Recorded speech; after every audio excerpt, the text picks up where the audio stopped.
Wakati ukiona hata kitoto cha nyoka, unapiga kelele au kuruka. Leo na kuahidi itakuwa tofauti kidogo. Karibu tutembelee katika hekalu hili la Kiafrika lililojaa nyoka aina ya chatu wenye nguvu. Chatu hawa hawaogopwi, bali badala yake wanaheshimiwa na kuabudiwa. Hekalu la chatu ni sehemu ya kihistoria na inayowaunganisha watu kiroho huko Oida nchini Benin. Ndiyo, nyoka ni ishara kuu kwa wafuasi wa Voodoo, ambayo kwa wengine hutambulika kama Voodoo, dini inayofuatwa na vikundi vya watu katika mataifa ya Afrika Magharibi na Kati kama vile Ghana, Togo na Benin. Voodoo ilienea sana maeneo hayo kwa sababu ya watu wa Afrika waliokuwa wamehamia huko. Ilikuwa ni chanzo cha mafundisho ya dini nyingine kama vile Louisiana Voodoo na Voodoo ya Haiti. Nyoka hawa ni mifano muhimu sana ya kidini na uheshimiwa sana. Kwa mujibu wa dini hiyo, nyoka mwenye upinde wa mvua aitwaye Dan ni mungu mwenye maana ya Mungu kiunganishi anayeunganisha kati ya walio hai na roho. Nyoka ni muhimu sana katika dini ya Oida.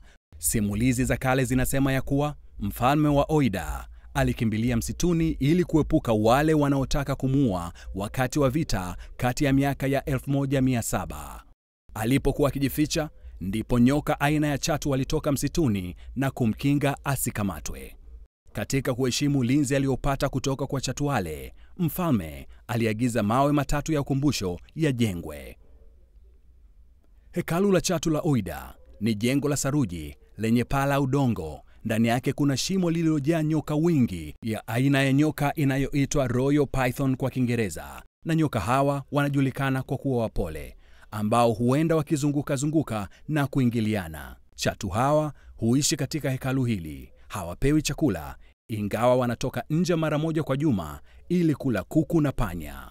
Mara kwa mara huingia katika nyumba za mitaa za watu, ambako huko hupokelewa na kukirimiwa, kupewa chakula kama watu wanavyowakaribisha wageni wao katika maisha ya kawaida.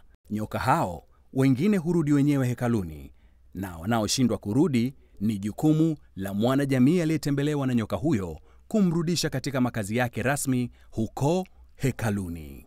Nyoka hawa hawana madhara na wageni wanaruhusiwa kuwabeba kwa malipo ya ziada, na watu wanaweza hata kupiga nao picha pamoja. Cha kufurahisha ni kwamba hekalu hili limetazamana na liko karibu kabisa na kanisa, ambapo aina mbili za imani, na maanisha Ukristo na ile imani ya Voodoo, vyote vinakutana katika eneo moja na wote wanaenda sawa.